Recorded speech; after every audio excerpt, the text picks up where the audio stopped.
Good evening. हमारे साथ में स्नाइडर कंपनी का बीएफडी है जिसका मॉडल नंबर ATV 320 है। इस बीएफडी के थ्रू हम लोग किसी भी मोटर को मल्टी स्पीड के लिए और इसको लाइव पैरामीटर सेटिंग करके बताऊंगा कौन सा फंक्शन के लिए हम लोग कौन सा पैरामीटर सेट करते हैं। डिटेल आपको इसी वीडियो के अंदर मिलेगा, लेकिन आपसे रिक्वेस्ट है पूरा वीडियो आपको, अगर आप हमारे चैनल पे नए हैं तो चैनल को सब्सक्राइब करके ऑल नोटिफिकेशन दबा लाना ताकि नए नए वीडियो को नोटिफिकेशन आपको ऑटोमेटिक मिलते रहे। चलो फिर हम वीडियो को स्टार्ट कर लेते हैं। स्नाइडर कंपनी का ATV 320 ड्राइव है। इस ड्राइव के थ्रू हम लोग मोटर को मल्टी स्पीड में कैसा चलाते हैं, किसी भी मोटर को हम लोग मल्टी स्पीड में कैसे चलाते हैं। जैसे कि हम लोग इस BFD के थ्रू मोटर को 3 स्पीड में चलाना है। सपोज हमको 10 हर्ट्ज में चलाना है, 20 हर्ट्ज में चलाना है, 50 हर्ट्ज में चलाना है, तो हम लोग अलग अलग स्पीड में कैसे चलाते हैं, इसके लिए हम लोग वायरिंग कैसा करते हैं और पैरामीटर सेटिंग कैसे करते हैं, अभी हम लोग पूरा अच्छी तरह से जान लेंगे। इसका वायरिंग कैसा करते हैं। हमारे साथ में जो BFD है स्नाइडर कंपनी का है ATV 320, ठीक है। इस मॉडल के अंदर हम लोग मल्टी स्पीड कंट्रोल कैसा करते हैं हम लोग अच्छी तरह से जान लेंगे, कैसे करते हैं, पैरामीटर सेटिंग कैसे करते हैं, ठीक है। आप लोग वीडियो में बने रहे हैं। इस BFD के अंदर बहुत से लोगों को सेटिंग के बारे में नहीं समझ में आता है, उसके बारे में मैं थोड़ा बता दे रहा हूँ एक डायग्राम के माध्यम से, क्योंकि बहुत से लोगों को इसकी BFD के अंदर एक ही बटन होता है, तो एक ही बटन के थ्रू प्रोग्राम करना थोड़ा मुश्किल होता है। इस BFD के अंदर एक ही बटन होता है, एक स्किप का बटन होता है, एक स्किप का बटन होता है और एक इंटर का, जो कि इसे राउंड वाला ग्रीन बटन रहेगा, एक ग्रीन बटन रहेगा, उसके थ्रू हम लोग पूरा प्रोग्राम करना होता है। तो बहुत से लोगों को ये थोड़ा सुटेबल नहीं होता है, तो मैं आपको थोड़ा बेसिक बता रहा हूँ। जो ग्रीन वाला बटन है, ये जो एक ग्रीन बटन है, सपोज इसके अंदर एक रोटरी ऐसे घुमाने वाला सिस्टम है, ये ग्रीन, इस एक ही बटन के थ्रू हमारा ये इंटर का भी बटन है और हमारे प्रोग्राम का पूरा बटन एक ही बटन से हम लोग पूरा करते हैं। तो ये कैसे करते हैं, सपोज मान लो ये बटन के अंदर हम लोग इंटर किया, इंटर करेंगे तो थोड़ा घुमाएंगे तो हम लोग थोड़ा घुमाएंगे तो कॉन्फ़िगरेशन का सबसे पहले ऑप्शन आएगा, ठीक है। उसको हम लोग इंटर करेंगे, फिर हम लोग दबाएंगे तो हमारा फुल का ऑप्शन आएगा, देख सकते हैं फुल का ऑप्शन है। उसके बाद में हम लोग इसको इंटर करेंगे तो उसके बाद में नेक्स्ट हमारा SIN का ऑप्शन आ रहा है, देख सकते हैं SIN है। उसके बाद में हम लोग फिर भी इसको इंटर करेंगे तो हमारा दूसरा जो पैरामीटर मिलेगा आपको, देख सकते हैं। उसके बाद इंटर करेंगे तो TEC का ऑप्शन आ रहा है, ठीक है। तो TEC का ऑप्शन आ रहा है तो हम लोग इसको अंदर हम लोग हमारा वायरिंग सिलेक्शन मतलब माइक्रो सिलेक्शन आएगा। इसके 2 एयर कंट्रोल है और 3 एयर कंट्रोल है, जो आपको जिस हिसाब से आप लोग वायरिंग किए होंगे उसको आप लोग सिलेक्शन कर सकते हैं। फिर मैं आपको ये जस्ट प्रोग्रामिंग में इंटर होने के लिए मैं बता रहा हूँ कैसे कैसे प्रोग्राम में इंटर करते हैं। उसके बाद में हम लोग इधर देख सकते हैं इंटर करते जाएंगे तो हम लोग दूसरा पैरामीटर में आएंगे। फिर इसको हम लोग इंटर करने के बाद में TEC को इंटर करने के बाद में हम लोग BFR आ रहा है, ठीक है। ये मेरा मोटर का डाटा पूरा इसके अंदर मिल जाएगा, ठीक है। उसके बाद में हम लोग इसको इंटर करते जाएंगे तो दूसरा पैरामीटर में हम लोग चलते जाएंगे, ठीक है। तो ऐसा हम लोग इसके अंदर पूरा अगर आपको नॉर्मल डिस्प्ले में आने के लिए आपको जो स्किप का बटन है 2-3 बार दबाते जाएंगे, फिर आप लोग को ऑटोमेटिक नॉर्मल डिस्प्ले आ जाएगा, ठीक है। नॉर्मल डिस्प्ले आपका नॉर्मल डिस्प्ले शो करेगा, मतलब कि रेडी मोड में शो करेगा। ये नॉर्मल डिस्प्ले रेडी मोड कर रहा है, ठीक है। तो ऐसे हम लोग इसको अंदर प्रोग्राम में इंटर होते हैं। आपको सबसे पहले कॉन्फ़िगरेशन के अंदर जाना इसको मूव करेंगे तो इसको अगर मूव करेंगे तो कॉन्फ़िगरेशन का ऑप्शन आएगा। उसके बाद फुल का ऑप्शन आएगा। उसके बाद में आपको SIN का ऑप्शन आएगा। उसके बाद में आपको पूरा पैरामीटर मिलेगा, जो हमको बेसिक पैरामीटर चाहिए वो मिलेगा, ठीक है। तो उसके लिए हम लोग देख लेते हैं कौन से पैरामीटर सेट करेंगे। उसके बाद में हम लोग सबसे पहले उस स्विच को, जो रोटरी स्विच रहेगा BFD के ऊपर, उसको हम लोग मूव करेंगे तो सबसे पहला जो मिलेगा आपको BFR मिलेगा, ठीक है। तो इस पैरामीटर के अंदर हम लोग मोटर का स्टैंडर्ड फ्रीक्वेंसी सेट करेंगे। आप लोग मोटर का नेम प्लेट पे चेक कर सकते हैं, उसके हिसाब से आप लोग मोटर का फ्रीक्वेंसी सेट कर सकते हैं। मान लो हमारा मोटर का 50 हर्ट्ज है तो हमने 50 हर्ट्ज यहाँ पे सेट कर दिया, ठीक है। उसके बाद में दूसरा पैरामीटर जो मिलेगा NPR, ये मोटर का रेटेड पावर है, देख सकते हैं मोटर का रेटेड पावर मतलब कि किलोवाट, मोटर कितने किलोवाट का है। सपोज आपका 10 किलोवाट का है तो आप लोग 10 किलोवाट यहाँ पे सेट कर सकते हैं, ठीक है। वो किलोवाट आप इसके अंदर सेट करेंगे। नेक्स्ट जो पैरामीटर आपको E15 आएगा, ठीक है। E15 के अंदर आपको रेटेड मोटर वोल्टेज आएगा, ठीक है। तो मोटर का जो रेटेड वोल्टेज आपको मोटर को नेम प्लेट पे चेक करेंगे वो आपको मिल जाएगा। उस मोटर का जो जितना भी वोल्टेज रहेगा मोटर का नेम प्लेट पे चेक करेंगे तो मान लो हमारा मोटर का वोल्टेज हमारा 400 वोल्ट रहता है, हमने 400 सेट कर दिया। सपोज हमने सेट कर दिया। ये भी हमारा 10 किलोवाट है तो हमने इसके यहाँ पे सेट कर दिया। सपोज ये 50 हर्ट्ज है तो हमने यहाँ पे सेट कर दिया। ठीक है, मैं आपको दिखाने के पर्पज से कर रहा हूँ, लेकिन ये जितने भी पैरामीटर हैं आपको मोटर का नेम प्लेट पे चेक करके ही सेट करना है, आपके मोटर के हिसाब से और आपके BFD के हिसाब से। मैं आपको जस्ट गाइड कर रहा हूँ आपको कौन से पैरामीटर सेट करना चाहिए, वो चीज़ मैं आपको बता रहा हूँ। ठीक है, ऐसा ना हो कि आप लोग, मैं जो आपको यहाँ पे लिख रहा हूँ वही चीज़ आप लोग डायरेक्ट अपने BFD के अंदर सेट कर लेना। ठीक है, तो इससे प्रॉब्लम हो जाएगी, BFD आपका या मोटर का फॉल्ट हो जाएगा, प्रॉब्लम हो जाएगा। ठीक है, नेक्स्ट जो पैरामीटर है आपको NCR आ रहा है। ठीक है, रेटेड मोटर करंट आ रहा है। ठीक है, मोटर का नेम प्लेट पर आप लोग चेक करेंगे तो मोटर कितने एम्पेयर का है वो आप लोग सेट कर सकते हैं। सपोज हमारा मोटर का एम्पेयर हमारा 18 एम्पेयर है, 18.5 एम्पेयर है, तो हम लोग ऐसा सेट कर सकते हैं। ठीक है, जितना भी रहेगा सेट कर लेंगे। ठीक है, उसके बाद जो हमारा नेक्स्ट पैरामीटर है FR5 है। ठीक है, FR5 ये मोटर का रेटेड फ्रिक्वेंसी है। मोटर का नेम प्लेट पर चेक करके मोटर का रेटेड फ्रिक्वेंसी कितना है वो आप लोग सेट कर सकते हैं। ठीक है, मोटर का रेटेड फ्रिक्वेंसी जितना भी रहेगा आप लोग मोटर का नेम प्लेट पर, सपोज मान लो हमारा 50 हर्ट्ज है या 60 हर्ट्ज है, जो कुछ भी रहेगा आप लोग मोटर पर नेम प्लेट पर चेक करके सेट कर सकते हैं। ठीक है, उसके बाद नेक्स्ट पैरामीटर हमारा आएगा NSP। ठीक है, ये मोटर का रेटेड स्पीड है, मतलब कि RPM है, जो दूसरे BFD के अंदर RPM रहता है वही चीज आप लोग यहाँ पे सेट करें RPM। ठीक है, मैं यहाँ पे लिख दे रहा हूँ। सपोज मान लो हमारा RPM 1400 या जितना भी है 2800 है, जितना भी RPM रहेगा आप लोग मोटर का नेम प्लेट पे चेक करके इसका RPM सेट कर लेंगे। सबसे पहले हम लोग किसी भी BFD को स्टार्ट करने के पहले मोटर का डाटा डालना जरूरी होता है। अगर मोटर का नेम प्लेट के हिसाब से हमारा डाटा नहीं रहेगा, फिर हमारा BFD या मोटर के दोनों में से कोई भी इशू हो सकता है, प्रॉब्लम हो सकता है, जल सकता है या कुछ भी हो सकता है। ठीक है, अच्छी तरह से काम भी नहीं करेगा। ठीक है, तो इसलिए हम लोग सबसे पहले मोटर का डाटा ऑटो ट्यूनिंग के थ्रू भी सेट कर सकते हैं, नहीं तो हम लोग मैनुअली जैसे मैं आपको यहाँ पे बता रहा हूँ ऐसा हम लोग सेट कर सकते हैं 1 by 1 किलोवाट एम्पियर वोल्टेज। ठीक है, उसके बाद हम लोग नेक्स्ट पैरामीटर में चलते हैं। उसके बाद में हम लोग नेक्स्ट पैरामीटर आएगा ITH। ठीक है, ये हमारा मोटर का थर्मल करंट है।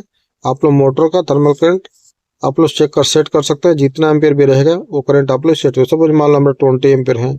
ठीक है, थर्मल का वो ट्रिपिंग करंट है, आप लोग सेट कर सकते हैं। जो आपको ड्राइव के अंदर सेट करना होगा उसके हिसाब से ड्राइव आपका काम करेगा। ठीक है, उसके बाद में ये जितने भी मैंने सेटिंग बताया मोटर का बेसिक डाटा वो आपको सेट करना होगा। बाकी जो सेटिंग है उसके बाद जो दूसरा जो पैरामीटर आएगा आपको, दूसरा जो पैरामीटर ACC। ठीक है, एक्सेलेरेशन टाइम है, मोटर को स्टार्ट होने का टाइम, जो कि आपको 0 हर्ट्ज से लेके 0 हर्ट्ज टू 50 हर्ट्ज में जाने का जो टाइम लगता है उसको हम लोग एक्सेलेरेशन टाइम बोलते हैं, जो कि ACC यहाँ पे लिखा हुआ है एक्सेलेरेशन टाइम। इसका जो डिफॉल्ट वैल्यू रहेगा आई थिंक रहेगा, सपोज मान लो 3 सेकंड रहेगा, तो हम लोग इसको चेंज करके जितना आपको रिक्वायरमेंट है उसके हिसाब से आप लोग सेट कर सकते। सपोज हम लोग 10 सेकंड हम इसके अंदर सेट कर लेंगे। ठीक है, ये मोटर का स्टार्ट होने का टाइमिंग है, जो कि मोटर 0 हर्ट्ज से लेके 50 हर्ट्ज तक जाने के लिए जो टाइम लगता है वो टाइम को हम लोग एक्सेलेरेशन टाइम बोलते हैं। ठीक है, 0 हर्ट्ज टू 50 हर्ट्ज में जो टाइम लगता है उसको हम लोग एक्सेलेरेशन टाइम बोलते हैं। ठीक है, उसके बाद में हमारा दूसरा जो पैरामीटर है DEC टाइम, DEC। ठीक है, मोटर को स्टॉप होने का टाइम। मोटर अगर हम लोग स्टॉप कर रहे हैं, मोटर को हम लोग BFD के थ्रू अगर हम लोग स्टॉप कर रहे हैं, बंद कर रहे हैं, तो उसको हमको 50 हर्ट्ज से लेके 0 हर्ट्ज तक आने में जो टाइम लगता है उस टाइम को हम लोग DEC टाइम बोलते हैं। ठीक है, तो इसको हम लोग सपोज मान लो कि इसको भी हम लोग 10 सेकंड सेट कर मतलब 10 सेकंड के अंदर में हमारा BFD 50 हर्ट्ज से 10 हर्ट्ज में 50 हर्ट्ज से 0 हर्ट्ज में आ जाएगा, मतलब कि फुल स्टॉप हो जाएगा। ठीक है, इसको हम लोग DEC टाइम बोलते हैं। उसके बाद नेक्स्ट पैरामीटर हमारा आता है LSP का मतलब कि लो स्पीड। ठीक है, मोटर का मिनिमम स्पीड दूसरे BFD के अंदर आपको मिलेगा मिनिमम स्पीड। ठीक है, ये मिनिमम स्पीड जो रहेगा दूसरे BFD के अंदर आपको मिनिमम स्पीड का ऑप्शन मिलेगा। ठीक है, तो हम लोग क्या करेंगे कि इसके अंदर 0 हर्ट्ज रहेगा, डिफॉल्ट वैल्यू इसका 0.0 हर्ट्ज रहेगा। ठीक है, तो एक नॉर्मल स्पीड फिक्स स्पीड में चलाना है।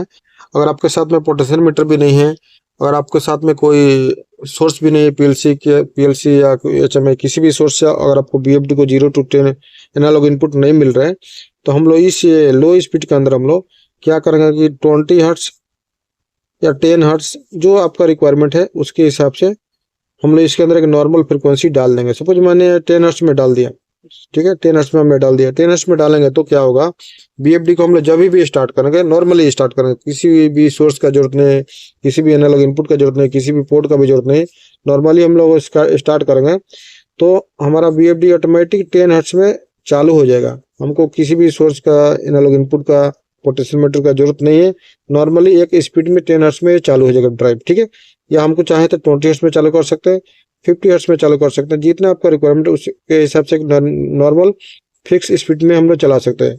ये सेम हमारा फिक्स स्पीड के जैसे ही काम करता है। ठीक है, तो हम लोग इसको यूज कर सकते हैं। अगर आपके साथ ये जो पैरामीटर है जो लो स्पीड का, बहुत इंपॉर्टेंट पैरामीटर है, जो किसी भी बीएफडी के अंदर जो मिनिमम स्पीड का जो पैरामीटर है तो बहुत इंपॉर्टेंट, जो बहुत मेन रोल का काम करता है किसी भी ड्राइव के अंदर। अभी सपोज मान लो हमारे साथ में इसके अंदर हमने 10 हर्ट्ज सेट कर दिया। ठीक है, फिर भी हम लोग पोर्ट के थ्रू भी यूज कर रहे हैं। ठीक है, तो अगर हम पोर्ट अगर नहीं भी घुमाएंगे, पोर्ट को हम लोग स्पीड नहीं भी बढ़ाएंगे, फिर भी हमारा 10 हर्ट्ज पर ड्राइव चलेगा। ठीक है, अगर पोर्ट को हम लोग घुमा रहे हैं तो उसके बाद में 10 प्लस होता जाएगा, मतलब 10 प्लस 30 50 जितना पोर्ट को घुमाएंगे उतना स्पीड में ड्राइव चलता रहेगा। या अगर हम लोग बाहर से स्पीड रेफरेंस दे रहे हैं, बाहर से कोई रेफरेंस हमको इनपुट दे रहे हैं एनालॉग इनपुट, तो अगर हम लोग उसको बाहर से 10 वोल्ट दे रहे हैं तो उतना स्पीड में चलेगा। लेकिन 10 वोल्ट में स्टार्टिंग जो चलेगा वो 10 वोल्ट में 10 हर्ट्ज में ऑटोमेटिक चलता ही रहेगा। ठीक है, और हम लोग इसको 0 हर्ट्ज में सेट कर लेंगे, तो 0 हर्ट्ज में सेट करेंगे तो ये हम लोग जब तक पोटेंशियोमीटर को हम लोग घुमाएंगे नहीं, स्पीड बढ़ाएंगे नहीं, जब तक ये 0 में रहेगा।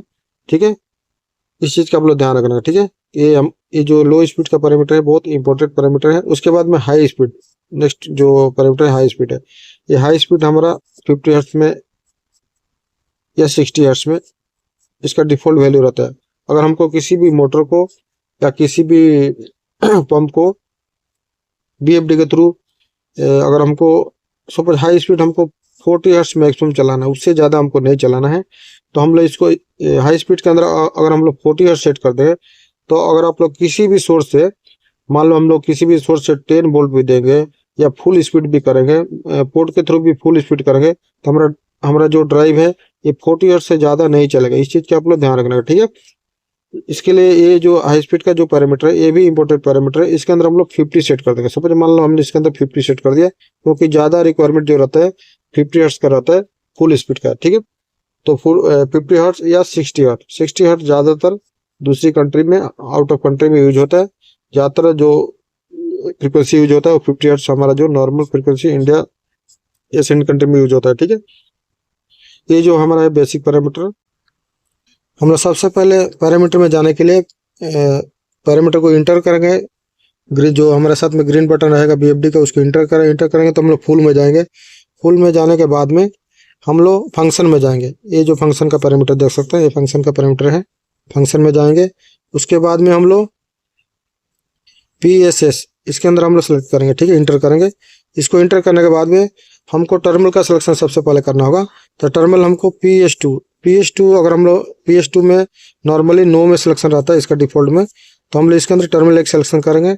हम लोग टर्मिनल जो यूज कर रहे हैं DI3। ठीक है, इसके लिए हम लोग इसमें इस BFD के अंदर आपको LI3 सेट करना होगा। LI3 हम लोग सेट करेंगे। ठीक है, उसके बाद में दूसरा जो टर्मिनल है PS4। ठीक है, PS4 में हम लोग जाएंगे तो दूसरा टर्मिनल यूज करेंगे हम लोग DI4 हम लोग यूज कर रहे हैं दूसरा स्पीड के लिए, तो हम लोग इसके अंदर सेट करेंगे LI4 हम लोग इसके अंदर सेट करेंगे। ठीक है, तो ये हमारा दूसरा स्पीड हो गया, ये हमारा फर्स्ट स्पीड हो गया, ये हमारा सेकंड स्पीड हो गया। उसके बाद में हम लोग तीसरा स्पीड के लिए हम लोग यूज करेंगे PS8। ठीक है, ये हमारा तीसरा स्पीड है, जिसके लिए हम टर्मिनल यूज करेंगे DI5। ठीक है, जो हमारा BFD के अंदर ये टर्मिनल मिलेगा आपको DI5, DI4, DI3 टर्मिनल को, सेम टर्मिनल आपको इस नंबर से मिलेगा आपको। और BFD के अंदर जो हम लोग सेट करेंगे LI5। ठीक है, इसके अंदर हम सेट करेंगे ये तीसरा स्पीड के लिए। ठीक है, थर्ड स्पीड के लिए। ठीक है, ये हमारा फर्स्ट स्पीड का टर्मिनल हो गया, सेकंड स्पीड का टर्मिनल हो गया, ये हमारा फर्स्ट स्पीड का टर्मिनल हो गया, सेकंड का और थर्ड का। तीनों स्पीड का टर्मिनल हमने सिलेक्शन कर दिया। अभी हम लोग स्पीड सेट करेंगे कि कौन सा टर्मिनल में हमको कितना स्पीड में चलाना है, कौन सा टर्मिनल से हम लोग के मोटर को कौन सा स्पीड में चलाएंगे।